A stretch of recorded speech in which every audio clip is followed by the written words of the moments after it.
Parenthèse. Parlons vrai. La quiétude est accessible à tous. Offrez-vous 10 minutes de parenthèse. Une parenthèse hebdomadaire. Une parenthèse pour découvrir et changer de regard. Une parenthèse rien qu'à vous. Une parenthèse juste pour être vous. Bonjour Aurélie. Bonjour Solange, tu vas bien? Je vais très bien et toi? Mais écoute, très bien. Contente de partager ce petit café avec toi. Et également, plaisir partagé. Écoute, merci. Alors, Eh bien écoute, depuis la semaine dernière, j'ai eu plein de choses qui se sont passées.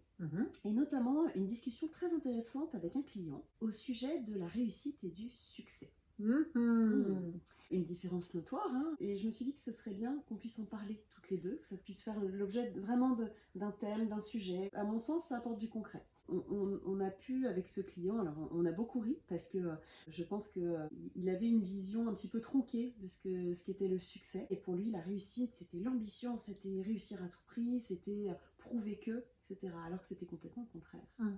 Qu'est-ce que tu en penses? donc on est là pour en parler vrai, Oui?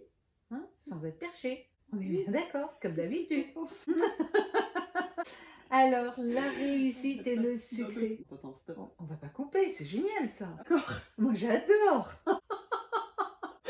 Alors donc parlons vrai, ne Soyons pas perchés. perchés.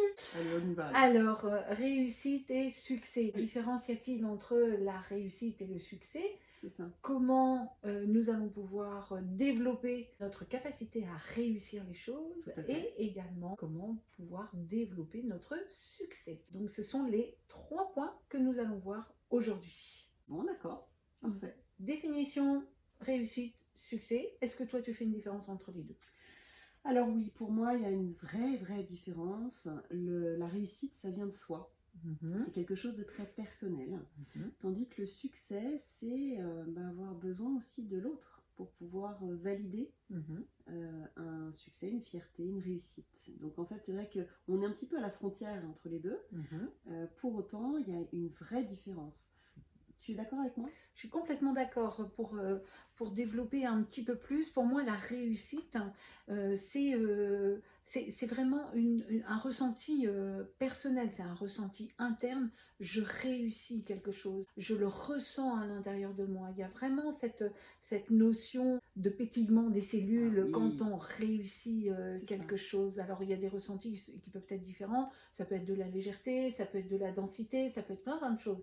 Mais c'est vraiment, je réussis et ça correspond à mes valeurs. Ça correspond vraiment à qui je suis au plus profond de moi-même.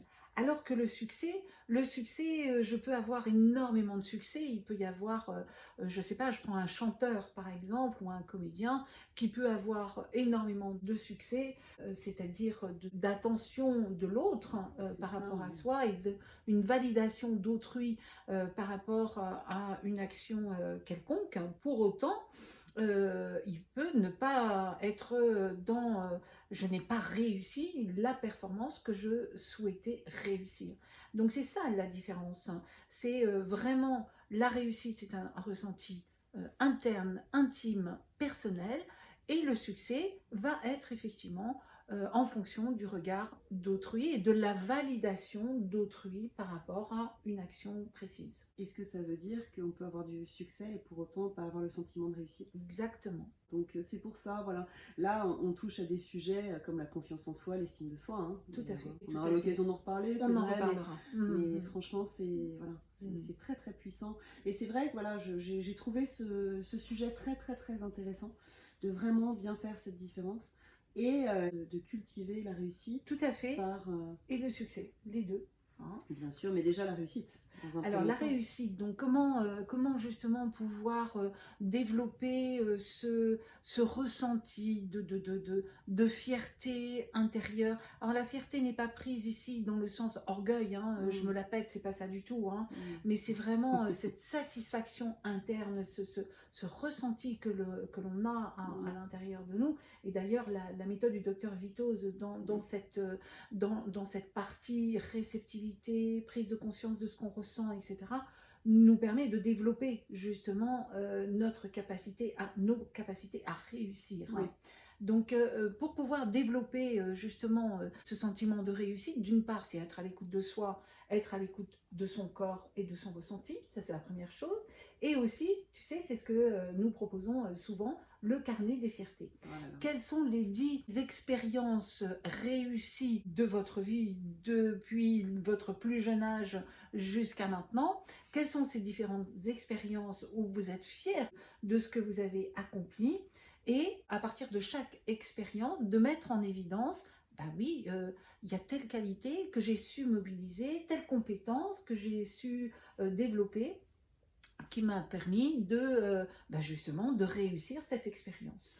Les fiertés, c'est vrai que alors, ça peut faire peur comme ça de parler de 10 fiertés. Pour autant, les fiertés, c'est même dans le quotidien. En fait, la première fierté qu'on a, c'est déjà d'avoir su marcher.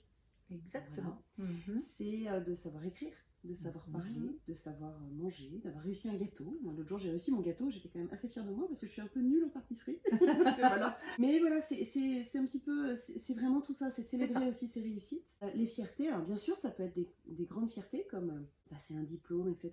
Justement, avec ce client, le thème justement de la fierté et de la réussite et succès, c'est venu justement par rapport à cette question-là, c'était quoi vos grands défis de la vie? Et il a eu cette réponse, et ben, c'est d'avoir passé mon permis. Voilà. Et pour lui, c'était un gage de liberté, c'était ouais, ça y est, c'est prendre ma vie en main. C'était vraiment ça. Tout à fait. Tout à fait. Voilà. Donc voilà comment on peut développer justement cette capacité à réussir et avoir ce ressenti de fierté sans s'en enorgueillir bien évidemment. Après, comment pouvons-nous mobiliser des capacités pour atteindre le succès?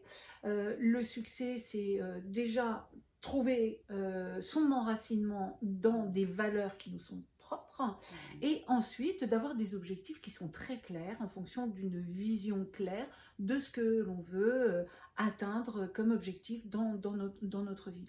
D'où la nécessité de façon régulière, ça peut être de façon mensuelle, ça peut être de façon annuelle, de faire vraiment un point sur quelle est la vision de ma vie, qu'est-ce que je veux atteindre quel objectif. Voilà. Les vision boards sont très très bien pour ça, pour justement avoir un regard quasi quotidien sur, voilà, ça c'est ma vision, ça c'est l'objectif que je veux atteindre et qu'est-ce que je peux mobiliser comme qualité, comme compétence pour pouvoir atteindre cet objectif. Vision board, hein, que tout le monde comprenne bien, c'est donc le tableau de visualisation.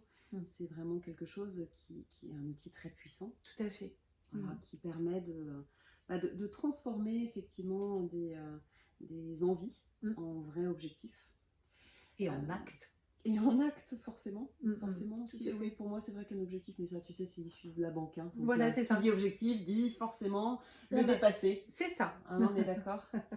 Bon, très bien. Bah, écoute, je crois qu'on a vu pas mal de choses déjà. Oui, oui, tout à fait, par rapport à cette notion de réussite et de succès. Voilà. Okay. Donc, de toute façon, on en reparlera très vraisemblablement. Voilà. Il n'y a pas de souci. Toujours dans l'objectif de parler vrai.